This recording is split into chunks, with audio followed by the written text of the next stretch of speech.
Hello nursing officers, welcome back to my channel Punjab nursing officers. ਜਿਵੇਂ ਕਿ ਆਪਾਂ ਆਪਣੀ ਲਾਸਟ ਵੀਡੀਓ ਵਿੱਚ Baba Faridkot university of health sciences ਦੇ ਪ੍ਰੀਵੀਅਸ ਈਅਰ 2021 ਦਾ ਕੁਐਸਚਨ ਪੇਪਰ ਡਿਸਕਸ ਕਰ ਰਹੇ ਸੀ, ਜਿਸ ਦੇ ਕੁਝ ਕੁਐਸਚਨ ਅਸੀਂ ਡਿਸਕਸ ਕਰ ਲਏ ਨੇ। ਉਹ ਤੁਸੀਂ ਸਾਡੀ ਲਾਸਟ ਵੀਡੀਓ ਵਿੱਚ ਜਾ ਕੇ ਦੇਖ ਸਕਦੇ ਹੋ। ਹੁਣ ਚੱਲਦੇ ਹਾਂ ਆਪਾਂ ਨੈਕਸਟ ਕੁਐਸਚਨ ਦੇ ਨਾਲ। An appropriate goal for a client with anxiety would be to option A ventilate her feeling to the nurse, option B establish contact with reality, option C learn self-help technique for reducing anxiety, option D become desensitized to past trauma।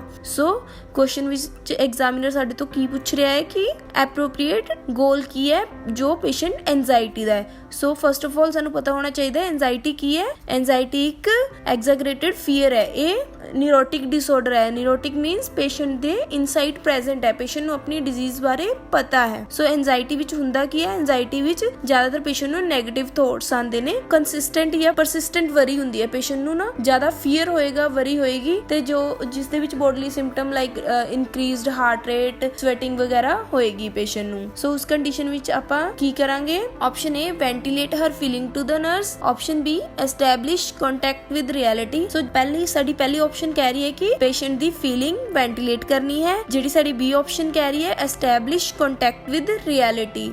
सो जो anxiety है ये एक neurotic disorder है। सो जो reality नाल contact loss हुंदा है वो किस डिसऑर्डर विच हुंदा है, वो साइकोसिस विच हुंदा है। सो साडी ये ऑप्शन रॉन्ग हो गई। नेक्स्ट ऑप्शन सीगी साडी learn self help technique for reducing anxiety. जेडी ये ऑप्शन है ये भी आपां पेशेंट नू दसांगे, बट ये जो अर्ली गोल है वो नहीं है। नेक्स्ट ऑप्शन की सी साडी become desensitized to past trauma. So desensitized to past trauma ये आपां किस डिसऑर्डर विच करदे हां, PTSD, post traumatic stress disorder. According to question एवें दी कोई दिक्कत पेशेंट नू नहीं है। सो साडी केड़ी ऑप्शन राइट हुई, ventilate her feeling to the nurse, option A is right answer. So जदों भी इदां दी कंडीशन आंदी है, सो पेशेंट दी फीलिंग्स वेंटिलेट करनी है। हुण चलदे आपां नेक्स्ट क्वेश्चन दी तरफ। At 7 AM the nurse hangs a new 500 ml bag of DNS and adjusts the flow rate to 35 ml per hour as per the orders. If the IV infuses at proper rate, how much fluid should be left in the bag when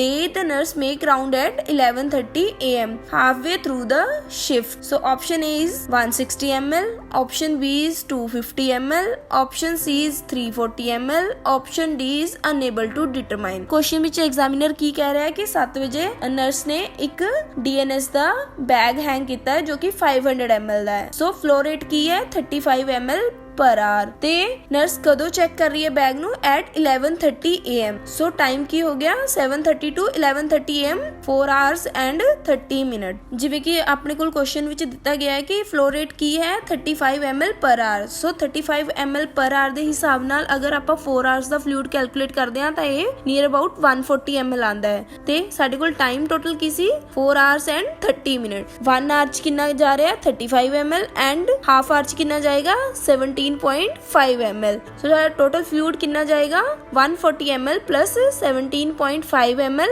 is equal to 157.5 ml। साडा total fluid 4 hour and 30 minute विच कितना चला गया, near about 157.5 ml। पर साडे कोल question which पूछा की गया है कि how much fluid should be left in the bag, कितना फ्लूइड बैग दे विच हजे पिया है एट 11:30 AM। सो कितना फ्लूइड पिया होएगा 500 ml माइनस 157.5 ml। सो साडा ये आंसर आएगा 342.5 ml। सो इन्हां विचों किहड़ी ऑप्शन दे नाल मिल रहा है, option C 340 ml। So option C is right answer. हुण चलदे आपां नेक्स्ट क्वेश्चन दी तरफ। A patient with 38 weeks of pregnancy is admitted in the hospital in early labour. The patient is carrying twins and one of fetus is in breech presentation. The nurse assist in planning care of patient and perform the following as a highest to lowest priority action in the care of patient। Question which की कह रहा है कि 38 weeks the pregnancy है patient नु, जिसदी की labour start हो गई है। नॉर्मली 40 वीक्स दी प्रेगनेंसी हुंदी है, 40 वीक्स ते लेबर स्टार्ट हुंदी है, but in case of twins early भी हो जाती है। ते पेशेंट दी लेबर स्टार्ट हुई है 38 वीक्स ते। देन ट्विंस ने ते इन्हां विचों एक फीटस ब्रीच प्रेजेंटेशन च है। सो आपां ਇਹਨਾਂ ਸਟੈਪ ਨੂੰ ਕਿਵੇਂ ਆਰਗੇਨਾਈਜ਼ ਕਰਨਾ ਹੈ, highest to lowest priority, gather equipment for starting an IV, attach electronic fetal monitoring, measure the fundal height ਤੇ prepare the patient for possible C section. So ਜਦੋਂ ਵੀ ਸਾਡੇ ਕੋਲ ਪੇਸ਼ੈਂਟ ਆਂਦਾ ਸਭ ਤੋਂ ਪਹਿਲਾਂ ਅਸੀਂ ਫੀਟਸ ਦੀ ਵੈਲਬੀਇੰਗ ਦੇਖਣੀ ਆ। ਸੋ ਇਹ ਆਪਾਂ ਨੂੰ ਕਿਹੜੀ ਆਪਸ਼ਨ ਤੋਂ ਪਤਾ ਲੱਗੇਗਾ, B attach electronic fetal monitoring, ਜਿਹੜੀ ਕਿ ਸਾਡੇ ਕੋਲ ਆਪਸ਼ਨਸ ਦਿੱਤੀਆਂ ਗਈਆਂ ਨੇ। ਇਹ ਆਪਸ਼ਨ ਵਿੱਚ ਕੀ ਹੈ, A B C D steps ਨੇ ਤੇ ਬੀ ਆਪਸ਼ਨ ਵਿੱਚ ਕੀ ਹੈ, B D A C, C ਵਿੱਚ ਕੀ ਹੈ, D A C B, D ਵਿੱਚ ਕੀ ਹੈ, C D B A। ਸੋ ਜਦੋਂ ਵੀ ਸਾਡੇ ਕੋਲ ਪੇਸ਼ੈਂਟ ਆਂਦਾ ਹੈ ਸਭ ਤੋਂ ਪਹਿਲਾਂ ਅਸੀਂ ਫਿਟਸ ਦੀ ਮੋਨੀਟਰਿੰਗ ਦੇਖਣੀ ਹੈ। ਤਾਂ ਸਾਡੀ ਇਹਨਾਂ ਵਿੱਚੋਂ ਕਿਹੜੀ ਆਪਸ਼ਨ ਹੈ ਜਿਸ ਵਿੱਚ B ਸਭ ਤੋਂ ਪਹਿਲਾਂ ਹੈ, option B attach electronic fetal monitoring. ਤੇ ਉਸ ਤੋਂ ਬਾਅਦ ਕੀ ਹੈ ਕਿ ਪੇਸ਼ੈਂਟ ਨੂੰ ਆਪਾਂ ਸਿਜ਼ੇਰੀਅਨ ਲਈ ਪ੍ਰੀਪੇਅਰ ਕਰਨਾ ਹੈ ਕਿਉਂਕਿ ਇੱਕ ਫਿਟਸ ਹੈ ਜੋ ਬ੍ਰੀਚ ਪ੍ਰੈਜੈਂਟੇਸ਼ਨ ਵਿੱਚ ਹੈ। So prepare the patient for cesarean section, then gather equipment for starting an IV and fundal height ਨੂੰ ਆਪਾਂ ਇਸ ਕੁਐਸਚਨ ਦੇ ਅਕੋਰਡਿੰਗ ਲੀਸਟ ਇੰਪੋਰਟੈਂਸ ਦੇ ਰਹੇ ਹਾਂ ਕਿਉਂਕਿ ਇਹ ਇੱਕ ਐਮਰਜੈਂਸੀ ਹੈ ਤੇ ਫੰਡਲ ਹਾਈਟ ਦਾ ਕੋਈ ਬਹੁਤ ਜ਼ਿਆਦਾ ਯੂਜ਼ ਨਹੀਂ ਹੈ ਇਸ ਵਿੱਚ। ਸੋ ਸਾਡੀ ਕਿਹੜੀ ਆਪਸ਼ਨ ਰਾਈਟ ਹੋਏਗੀ, ਆਪਸ਼ਨ ਬੀ ਕੀ ਹੈ, ਸਭ ਤੋਂ ਪਹਿਲਾਂ ਅਸੀਂ ਇਲੈਕਟ੍ਰੋਨਿਕ ਫੀਟਲ ਮੋਨੀਟਰਿੰਗ ਕਰਾਂਗੇ, ਦੈਨ ਪ੍ਰੀਪੇਅਰ ਕਰਾਂਗੇ ਪੋਸੀਬਲ ਸਿਜ਼ੇਰੀਅਨ ਸੈਕਸ਼ਨ ਲਈ, ਆਈਵੀ ਸਟਾਰਟ ਕਰਾਂਗੇ ਤੇ ਫੰਡਲ ਹਾਈਟ ਮੇਜ਼ਰ ਕਰਾਂਗੇ। ਹੁਣ ਚੱਲਦੇ ਆਪਾਂ ਨੈਕਸਟ ਕੁਐਸਚਨ ਦੀ ਤਰਫ। During antibiotic administration the nurse inspect a 2-day-old IV site on a patient who is neutropenic and observe redness without swelling. The patient complain of tenderness. Which of the following intervention is the priority for the nurse to implement? Question ਕੀ ਕਹਿ ਰਿਹਾ ਹੈ, question ਵਿੱਚ ਕੀ ਹੈ ਕਿ patient ਦੀ antibiotic therapy ਚੱਲ ਰਹੀ ਹੈ ਜਿਹੜੀ ਕਿ ਆਈਵੀ ਕੈਨੂਲਾ ਹੈ ਜੋ ਆਪਾਂ 2 ਦਿਨ ਪਹਿਲਾਂ ਲਗਾਇਆ ਹੈ ਤੇ ਪੇਸ਼ੈਂਟ ਨਿਊਟ੍ਰੋਪੈਨਿਕ ਹੈ। ਨਿਊਟ੍ਰੋਪੈਨਿਕ ਮੀਨਸ ਉਸਦਾ WBC ਕਾਊਂਟ ਲੈਸ ਦੈਨ 11,000 ਹੈ। ਸੋ ਜਦੋਂ ਵੀ ਪੇਸ਼ੈਂਟ ਨਿਊਟ੍ਰੋਪੈਨਿਕ ਹੁੰਦਾ ਹੈ ਉਸਨੂੰ ਬਹੁਤ ਜ਼ਿਆਦਾ ਚਾਂਸਸ ਹੁੰਦੇ ਨੇ ਇਨਫੈਕਸ਼ਨ ਦੇ। And observe readiness without swelling, so patient ਨੂੰ ਰੈਡਨੈਸ ਹੈ ਵਿਦਾਊਟ ਸਵੈਲਿੰਗ ਐਂਡ ਟੈਂਡਰਨੈਸ ਹੈ। ਸੋ ਜਦੋਂ ਵੀ ਰੈਡਨੈਸ ਤੇ ਟੈਂਡਰਨੈਸ ਹੋਏਗੀ ਤਾਂ ਕਿਹੜੀ ਕੰਡੀਸ਼ਨ ਹੋਏਗੀ, ਫਿਲਵਾਈਟਸ, ਮਤਲਬ ਵੇਨ ਜੋ ਹੈ ਉਹ ਇਨਫਲੇਮ ਹੋ ਗਈ ਹੈ। ਸੋ ਇਸ ਦੇ ਨਾਲ ਇੱਕ ਹੋਰ ਕੁਐਸਚਨ ਹੁੰਦਾ ਹੈ ਕਿ ਇਨਫਿਲਟ੍ਰੇਸ਼ਨ ਤੇ ਫਿਲਵਾਈਟਸ ਦੋ ਟਰਮਸ ਯੂਜ਼ ਹੁੰਦੀਆਂ ਨੇ ਜਦੋਂ ਵੀ ਆਪਾਂ ਆਈਵੀ ਲਾਈਨ ਦੀ ਗੱਲ ਕਰਦੇ ਹਾਂ। ਇਨਫਿਲਟ੍ਰੇਸ਼ਨ ਚ ਕੀ ਹੈ ਕਿ ਜੋ ਫਲੂਇਡ ਹੈ ਉਹ ਵੇਨ ਤੋਂ ਜੋ ਇੰਟਰਸਟੀਸ਼ੀਅਲ ਸਾਈਟ ਹੈ ਉਹਨਾਂ ਵਿੱਚ ਜਾ ਰਿਹਾ ਹੈ, ਠੀਕ ਹੈ, ਵੇਨ ਤੋਂ ਡਿਸਲੋਜ ਹੋ ਗਿਆ ਕੈਨੂਲਾ ਸਾਡਾ। ਸੋ ਉਸ ਵਿੱਚ ਕੀ ਹੋਏਗਾ ਕਿ ਕੂਲ ਅਡੀਮਾ ਹੋਏਗਾ। ਫਿਲਵਾਈਟਸ ਤੇ ਇਨਫਿਲਟ੍ਰੇਸ਼ਨ ਚ ਇਹੀ ਡਿਫਰੈਂਸ ਹੈ ਕਿ ਫਿਲਵਾਈਟਸ ਚ ਕੀ ਹੋਏਗਾ, ਰੈਡਨੈਸ ਤੇ ਟੈਂਡਰਨੈਸ ਹੋਏਗੀ ਤੇ ਇਨਫਿਲਟ੍ਰੇਸ਼ਨ ਚ ਕੂਲ ਅਡੀਮਾ ਹੋਏਗਾ ਤੇ ਸਵੈਲਿੰਗ ਹੋਏਗੀ, ਠੀਕ ਹੈ। ਫਿਲਵਾਈਟਸ ਚ ਸਵੈਲਿੰਗ ਨਹੀਂ ਹੁੰਦੀ। ਦੋਨੋਂ ਹੀ ਕੰਡੀਸ਼ਨ ਸਾਡੀਆਂ, ਇਹਨਾਂ ਦੋਨਾਂ ਕੰਡੀਸ਼ਨ ਵਿੱਚ ਅਸੀਂ ਕੀ ਕਰਨਾ ਹੁੰਦਾ ਹੈ ਕਿ ਕੈਨੂਲਾ ਰਿਮੂਵ ਕਰਨਾ ਹੈ ਤੇ ਰਿਪਲੇਸ ਕਰਨਾ ਹੁੰਦਾ ਹੈ ਨਿਊ ਕੈਨੂਲਾ। ਸੋ ਦੋਨੋਂ ਹੀ ਕੰਡੀਸ਼ਨਸ ਵਿੱਚ ਆਪਾਂ ਸੇਮ ਹੀ ਟ੍ਰੀਟਮੈਂਟ ਦੇਣਾ ਹੁੰਦਾ ਹੈ, ਸੇਮ ਹੀ ਇੰਟਰਵੈਂਸ਼ਨ ਕਰਨੀ ਹੁੰਦੀ ਹੈ ਕਿ 올ਡ ਕੈਨੂਲਾ ਰਿਮੂਵ ਕਰਨਾ ਹੈ ਤੇ ਨਿਊ ਕੈਨੂਲਾ ਇਨਸਰਟ ਕਰਨਾ ਹੈ। ਚਲਦੇ ਆਪਾਂ ਆਪਸ਼ਨ ਕੀ ਸਾਨੂੰ ਦਿੱਤਾ ਹੋਇਆ ਹੈ, checking the vital sign before using IV site, informing the patient that IV need to be changed to a new site, option C administering prescribed pain medication, option D informing the patient to conserve energy। ਜਿਵੇਂ ਕਿ ਆਪਾਂ ਪੜਿਆ ਹੈ, ਸੋ ਕਿਹੜੀ option right ਹੋਏਗੀ, option B informing the patient that the IV will need to be changed to a new site, option B is the right answer। ਹੁਣ ਚੱਲਦੇ ਆਪਾਂ next question ਦੀ ਤਰਫ। which of the following description of dopamine hypothesis is accurate about the causes of schizophrenia? option A the kidney causes excessive amount of dopamine in the body that the kidney do not readily excrete, option B there is excess of dopamine found at the synaptic cleft in the brain, option C too little dopamine in the brain causes hallucination, option D abnormal level of dopamine cause structural brain abnormality। so dopamine hypothesis ਕੀ ਹੈ schizophrenia ਦੇ ਲਈ? first of all schizophrenia ਚ dopamine increase ਹੁੰਦਾ ਹੈ, dopamine ਦਾ level increase ਹੋਏਗਾ ਜਿਸ ਦੇ ਨਾਲ ਕੀ ਹੋਏਗਾ ਕਿ functional brain abnormalities ਹੋਣਗੀਆਂ, functional brain abnormalities। ਆਪਾਂ dopamine ਬਾਰੇ ਪੜ੍ਹਦੇ ਹਾਂ। dopamine ਦੀ secretion ਕਿੱਥੋਂ ਹੁੰਦੀ ਹੈ? ਮਿਡ ਬ੍ਰੇਨ ਤੋਂ ਹੁੰਦੀ ਹੈ, substantia nigra ਤੋਂ, ਜਿਸ ਨੂੰ ਆਪਾਂ ਬੋਲਦੇ ਹਾਂ dopaminergic ਸਾਈਟ। ਤੇ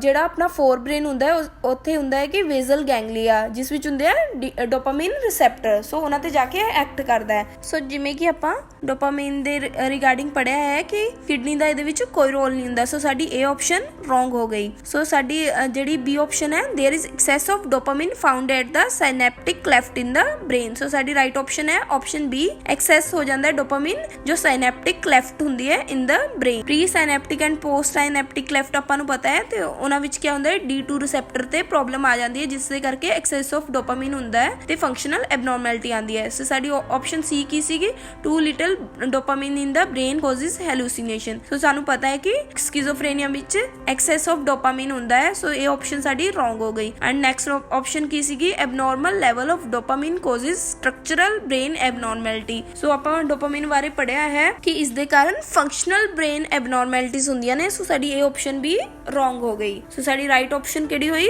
there is excess of dopamine found at the synaptic cleft in the brain. ਹੁਣ ਚੱਲਦੇ ਆਪਾਂ ਨੈਕਸਟ ਕੁਐਸਚਨ ਦੀ ਤਰਫ। when the purpose is to limit the incidence of a disease by controlling the causes and the risk factor, which of the following is right? option A primordial prevention, option B primary prevention, option C secondary prevention, option D tertiary prevention। so ਆਪਾਂ ਕੀ ਕਰ ਰਹੇ ਹਾਂ ਕਿ incidence ਨੂੰ decrease ਕਰਨ ਦੀ ਕੋਸ਼ਿਸ਼ ਕਰ ਰਹੇ ਹਾਂ by controlling causes and the risk factor. So ਸਾਨੂੰ ਪਤਾ ਹੈ ਕਿ ਜਿਹੜੀ ਪ੍ਰਾਇਮੋਰਡੀਅਲ ਪ੍ਰੀਵੈਂਸ਼ਨ ਹੁੰਦੀ ਹੈ ਇਹ ਕਦੋਂ ਯੂਜ਼ ਹੁੰਦੀ ਹੈ, before the risk factor develop. Risk factor develop ਨਹੀਂ ਹੁੰਦਾ ਹੈ ਉਸ ਤੋਂ ਪਹਿਲਾਂ ਆਪਾਂ ਪ੍ਰਾਇਮੋਰਡੀਅਲ ਪ੍ਰੀਵੈਂਸ਼ਨ ਕਰਦੇ ਹਾਂ। ਤੇ ਆਪਸ਼ਨ ਬੀ ਕੀ ਹੈ, ਪ੍ਰਾਇਮਰੀ ਪ੍ਰੀਵੈਂਸ਼ਨ। ਇਸ ਕੁਐਸਚਨ ਦਾ ਆਨਸਰ ਹੈ ਪ੍ਰਾਇਮਰੀ ਪ੍ਰੀਵੈਂਸ਼ਨ, ਕਿਉਂਕਿ ਆਪਾਂ ਕੰਟਰੋਲ ਕਰ ਰਹੇ ਹਾਂ ਕਾਜ਼ਸ ਐਂਡ ਰਿਸਕ ਫੈਕਟਰ ਨੂੰ। ਠੀਕ ਹੈ, ਸੋ ਲਿਮਿਟ ਦਾ ਇਨਸੀਡੈਂਸ ਮੀਨਸ ਕਿ ਡਿਜ਼ੀਜ਼ ਉੱਤੇ ਪ੍ਰੈਜ਼ੈਂਟ ਹੈ ਤੇ ਆਪਾਂ ਉਸਨੂੰ ਡਿਕਰੀਜ਼ ਕਰਨ ਦੀ ਕੋਸ਼ਿਸ਼ ਕਰ ਰਹੇ ਹਾਂ, ਤੇ ਇਹ ਆਏਗਾ ਸਾਡਾ ਪ੍ਰਾਇਮਰੀ ਪ੍ਰੀਵੈਂਸ਼ਨ। ਸੈਕੰਡਰੀ ਪ੍ਰੀਵੈਂਸ਼ਨ 'ਚ ਆਪਾਂ ਕੀ ਕਰਦੇ ਹਾਂ, diagnosis and treatment. Tertiary prevention 'ਚ ਕੀ ਕਰਦੇ ਹਾਂ ਆਪਾਂ,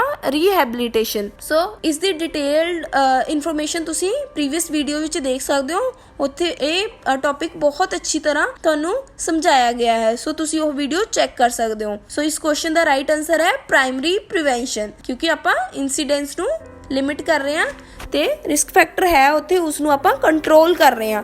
ਠੀਕ ਹੈ, ਜੇ ਇਸ ਕੁਐਸਚਨ ਵਿੱਚ ਆਪਸ਼ਨ ਹੁੰਦੀ ਕਿ to prevent risk factor, then ਸਾਡੀ ਰਾਈਟ ਆਪਸ਼ਨ ਹੋਣੀ ਸੀ ਪ੍ਰਾਇਮੋਰਡੀਅਲ ਪ੍ਰੀਵੈਂਸ਼ਨ, ਬਟ ਇਸ ਵਿੱਚ ਆਪਾਂ ਰਿਸਕ ਫੈਕਟਰ ਕੰਟਰੋਲ ਕਰ ਰਹੇ ਹਾਂ, ਸੋ ਸਾਡੀ ਰਾਈਟ ਆਨਸਰ ਹੈ ਪ੍ਰਾਇਮਰੀ ਪ੍ਰੀਵੈਂਸ਼ਨ। ਹੁਣ ਚੱਲਦੇ ਆਪਾਂ ਨੈਕਸਟ ਕੁਐਸਚਨ ਦੀ ਤਰਫ। The issues that determine an incident of battery are option A the patient has been given false information about the treatment, option B the patient is just incompetent to consent to the treatment and has received improper care, option C care of patient has refused enforced, option C care that the patient has refused is forced upon them without the court authorization, option B all of the above. So battery ਹੈ ਕਿ battery ਇੱਕ ਟੋਰਟਸ ਦਾ law ਹੈ। ਟੋਰਟਸ ਦੇ ਦੋ ਤਰ੍ਹਾਂ ਦੇ law ਹੁੰਦੇ ਨੇ, ਇੰਟੈਂਸ਼ਨਲ ਟੋਰਟ ਐਂਡ ਅਨਇੰਟੈਂਸ਼ਨਲ। ਇੰਟੈਂਸ਼ਨਲ ਚ ਆਉਂਦੇ ਨੇ ਸਾਡੇ ਅਸੌਲਟ, ਬੈਟਰੀ, ਡਿਫੇਮੇਸ਼ਨ, ਫਰਾਡ, ਤੇ ਅਨਇੰਟੈਂਸ਼ਨਲ ਚ ਕੀ ਆਉਂਦੇ ਨੇ, ਨੈਗਲੀਜੈਂਸ ਐਂਡ ਮਾਲ ਪ੍ਰੈਕਟਿਸ। ਸੋ ਜਿਹੜਾ ਅਸੌਲਟ ਹੁੰਦਾ ਹੈ ਉਸ ਚ ਆਪਾਂ ਕੀ ਹੁੰਦਾ ਹੈ ਕਿ